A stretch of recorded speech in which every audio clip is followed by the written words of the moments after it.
name is Richard Schmidt, and I'm the artistic director of the White Eagle program.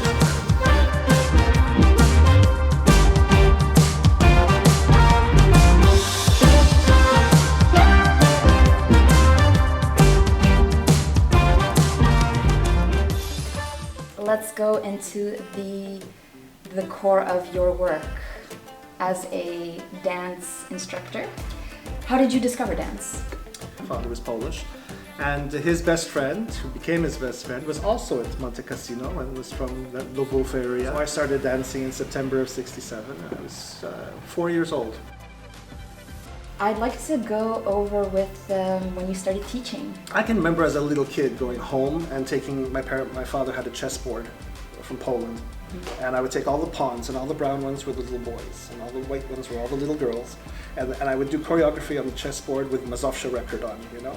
And wow, really? So I think it was in the genes. So that friend of my father's, I met him many years later, and I said to him something. I was tired, and I said, oh, maybe I should quit and whatever. And he says, you can't quit. He says, you didn't choose Polish folklore. Polish folklore chose you. Currently, right now, you are the artistic director of White Eagles Academy, but you also have taught in other groups. Well, I was the artistic director of Lahovia, also they're based in Mississauga, Ontario. They're probably one of these American festivals. It was 1983. So really went well, but also this other group came to me. They were from Washington, D.C., and she said, would you come and do an opochno for us? And I thought, wow, okay. I was like 21 years old or something, you know, and I thought, this is really interesting. I went with the musician because we had a piano player, so he worked with me on the music and that sort of stuff, and I went there and taught the opochno dance. I put this suite together for 8 couples, and this woman said to me, well, while you're here, we have this song that we want to put in front of our Kraków suite. Can you help it? And I said,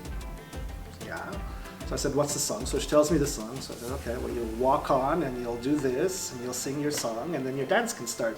And from there it just took off, and I became more and more known within the Polish community. And because of that, you've also obviously traveled. We've been to Europe, and also we've been to Asia. We've been to China with the dance group, which was very interesting. Academia's been to Colombia, so international festivals that are run through the United Nations. Yeah. I was a teacher in Boston, and he came to Montreal, and I knew him well, so I came to visit him, and he says, look, the biggest camp in the world is in California, international camp. If they phone me, can I recommend you? He says, yeah, sure, no problem, whatever. And I'm not thinking anything of it. And it's quite intimidating to walk into the hall and there's 600 dancers and you have to get into the middle and show your dance, you know. So I had to prepare 5 or 6 dances, and everything gets filmed. We call them the folk police because they stand in the corners and they watch as you're teaching. So if you're saying jump, then you have to go to these folk police and they say, did you actually mean leap? I go, leap, jump, similar, yes, but when you're writing it, it has to be precise and all this sort of stuff. Oh, wow. How do you feel when Polish dance is being recognized in places like Japan or I feel very proud. My talent comes from my mother, but my pushing into Polish folklore comes from my father, so that's a little bit of both that encouraged me.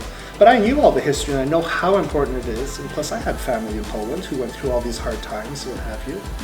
You know, so I've learned what's the history behind these costumes and what's the tradition, how old is this dance from 1700s, 1800s, all this sort of stuff. You know, that's what's important. Is there anything that you would actually, kind of advice or something for like people who are intimidated by dance? Try it. You have to get over if you're shy or whatever, it doesn't matter.